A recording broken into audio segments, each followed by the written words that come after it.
हर हर महादेव दोस्तों, शुरू करते हैं पार्ट सेकंड यूनिट फर्स्ट का। कल के वीडियो में हमने गेट्स वगैरह के बारे में पढ़ा था, 2-3 क्वेश्चन भी करे थे हमने। तो हमारा आज का फर्स्ट टॉपिक है बूलियन अलजेब्रा के नियम, लॉज ऑफ बूलियन अलजेब्रा। तो बूलियन अलजेब्रा में एक्सप्रेशन को सोल्व करने के लिए 12 लॉ होते हैं, ये सिंप्लीफाई करते हैं एक्सप्रेशन को। सबसे फर्स्ट लॉ है कम्यूटेटिव लॉ, यानी कि a dot B equals to B dot A plus B equals to B plus A. Second law है एसोसिएटिव लॉ, इसमें a प्लस और ब्रैकेट में b plus C equals to bracket में a plus B plus C, यानी कि bracket इधर भी लगा सकते हैं इधर भी लगा सकते हैं, कोई इशू नहीं है। ऐसे ही अगर डॉट भी प्रोडक्ट हो रहा है तो a ब्रैकेट में b dot C equals to a dot B का ब्रैकेट और फिर सी, तो ब्रैकेट को इधर भी लगा सकते हैं और इधर भी लगा सकते हैं, वो एक ही रहेगा, इक्वल रहेगा। थर्ड है हमारा डिस्ट्रीब्यूटिव लॉ, इसमें दिखा रखा है a dot B plus C equals to A की मल्टीप्लाई अंदर हो जाएगी dot product a dot B plus फिर a का अंदर हो जाएगा a प्लस सी। ऐसे ही a plus B dot C को भी ऐसे ही सेम लिख सकते हैं हम, a plus B dot A plus C. हमारा इन्वर्जन लॉ या फिर इन्वोल्यूशन लॉ भी बोलते हैं इसको। तो a का अगर डबल कॉम्प्लीमेंट कर दिया जाएगा तो वो a ही आ जाएगा। इस बात से हम ऐसा समझ सकते हैं, मान लीजिए हमने 1 लिखा, अब 1 का हमने कॉम्प्लीमेंट कर दिया तो ये आ गया 0। अब 0 को भी हम दोबारा से कॉम्प्लीमेंट कर देंगे तो ये आ जाएगा 1। तो बात तो वहीं की वहीं रही, अगर 1 का डबल कॉम्प्लीमेंट कर देंगे तो वो 1 ही आ जाएगा। तो ऐसी है a double complement equals to a। फिर हमारा फिफ्थ कॉम्प्लीमेंट लो, तो a plus A complement equals to 1, a dot A complement equals to 0। Sixth हमारा identity law, a plus 0 equals to a dot 1 equals to 0। Seventh है annulment law, a dot 0 equals to 0, a dot 1 equals to 1। 8 है हमारा idempotent law, a plus A equals to a plus 1 equals to 1। 9th हमारा absorption लो, तो इसमें a plus A dot B equals to a। देखिए ये important लो है क्योंकि इसमें ना एक टर्म्स गायब हो जाती हैं। a बिना इन्वर्जन वाला है तो वो a हो जाएगा, अगर सेम a एक a सिंपल है और एक a कॉम्प्लीमेंट वाला है, डॉट प्रोडक्ट हो रहा है अनदर से b से, तो वो a प्लस बी हो जाएगा। एंड लॉज आपको पता ही है, मैंने पहले ही बताया एंड में क्या होता है, डॉट प्रोडक्ट होता है। तो a dot 0 equals to 0, a dot 1 equals to 1, a dot a equals to a dot A का कॉम्प्लीमेंट इक्वल्स टू 0। और लो और में प्लस होता है, a plus 0 equals to a plus 1 equals to 1, a plus a equals to a plus a का complement equals to 1। 12th and last है हमारी D Morgan's theorem, important भी है ये क्या करती है, ये और को एंड से चेंज कर देती है। इसमें a डॉट बी का complement a complement plus b complement के बराबर होगा, a प्लस b का whole complement equals to a का कॉम्प्लीमेंट डॉट b का कॉम्प्लीमेंट। डी मॉर्गन्स थ्योरम जो दी थी वो अगस्त डी मॉर्गन्स ने दी थी। तो ये सिंप्लीफाई करती है एक्सप्रेशन को नोट एंड और का यूज करके। नेक्स्ट टॉपिक है हमारा कैनोनिकल फॉर्म। कैनोनिकल फॉर्म क्या होती है अब देखते हैं हम। तो नोट इन कैनोनिकल फॉर्म में क्या होगा, f बराबर A B plus B C plus A C.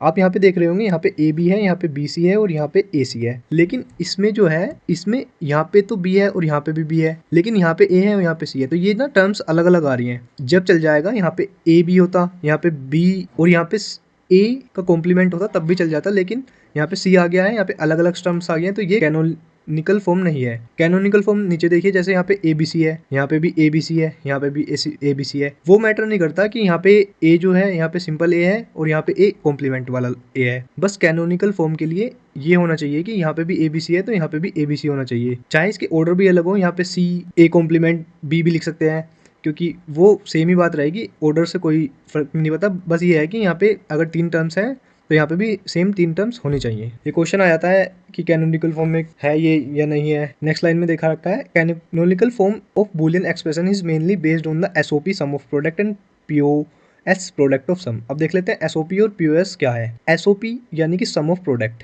Where sum of minterms, इसे सम ऑफ मिन टर्म्स भी बोलते हैं। तो सम ऑफ प्रोडक्ट यानी कि प्रोडक्ट का सम, यहाँ पे पहले प्रोडक्ट होगा फिर सम होगा, प्रोडक्ट होगा फिर सम होगा। और एक होता है product of sum, product of sum में पहले ऐड होती हैं वैल्यूज, फिर उनका प्रोडक्ट हो जाता है, ऐड होंगी वैल्यूज और फिर प्रोडक्ट हो जाएगा, तो ये हो जाएगा प्रोडक्ट ऑफ सम। इसको हम ऐसे याद कर सकते हैं कि जो भी चीज़ बाद में आ रही है ना, प्रोडक्ट बाद में आ रहा है तो इसमें प्रोडक्ट पहले होगा, इसमें सम बाद में आ रहा है तो इसमें सम पहले होगा।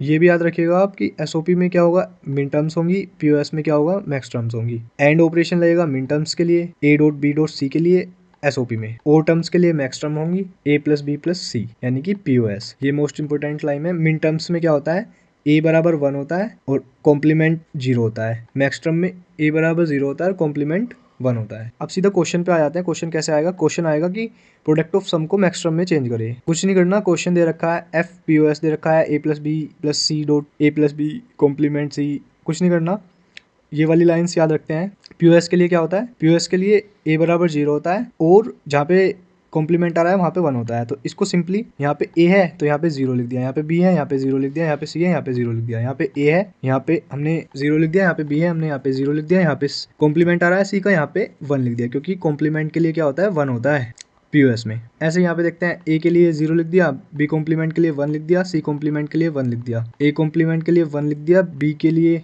0 लिख दिया, सी के लिए 0 लिख दिया। ये जो दे रखा है ये बाइनरी में दे रखा है, हमें बाइनरी से डेसिमल में चेंज करना है। बहुत ही इजी है, अगर आपको नहीं आता तो मैं बता देता हूँ। कुछ नहीं करना, आपको 1 2 4 8 16 ऐसे ही लिख देना है। अब देखो यहाँ पे जैसे 0 है तो इसको काट देंगे, यहाँ पे 0 है इसको भी काट देंगे, यहाँ पे 4 है, ये 3 वैल्यू वाले हैं तो 3 तक की हमारा काम चल जाएगा। यहाँ पे 4 है तो यहाँ पे 4 लिख देंगे, तो यहाँ पे क्या आ गया? 4 आ गया यहाँ पे। अब जैसे यहाँ पे क्या दिखा रखा है?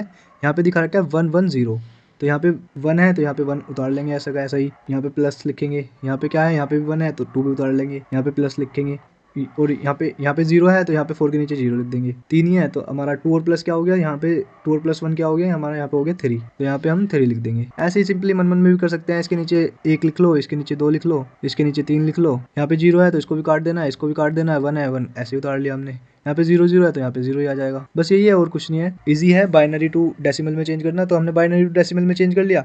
बस सिंपल हमारा आंसर निकल के आ गया। आंसर लिखने के लिए, मैक्सटर्म को लिखने के लिए कुछ नहीं करते, एफ पी एस लिखते हैं, पाई एम लिखते हैं, और ये जो आपका निकल गया है 0 1 3 4 ये लिख देंगे। ऐसे ही ये तो हमने पीओएस निकाला था, मैक्सटर्म पीओएस से मैक्सटर्म्स निकाली थी। अब एसओपी में क्या होता है? मिन टर्म्स होती हैं। क्वेश्चन देख लीजिए, एसओपी एक्सप्रेशन दे रखी है, उसमें मिन टर्म्स निकालनी है। तो मिन टर्म्स के लिए क्या होता है? मिन टर्म्स के लिए ये होता है कि a बराबर 1 होता है, कॉम्प्लीमेंट बराबर 0 होता है। सिंपल लिख लेंगे, यहाँ पे a कॉम्प्लीमेंट है तो 0 लिख लेंगे, यहाँ पे b है यहाँ पे 1 लिख लेंगे, a है यहाँ पे 1 लिख लेंगे, b कॉम्प्लीमेंट है यहाँ पे 0 लिख लेंगे। तो a बराबर 1, यहाँ पे b बराबर 1। अब ये क्या, हमारी ये वैल्यूज आ गई यहाँ पे बाइनरी में, इन्हें डेसिमल में चेंज कर लेंगे 1 2 3।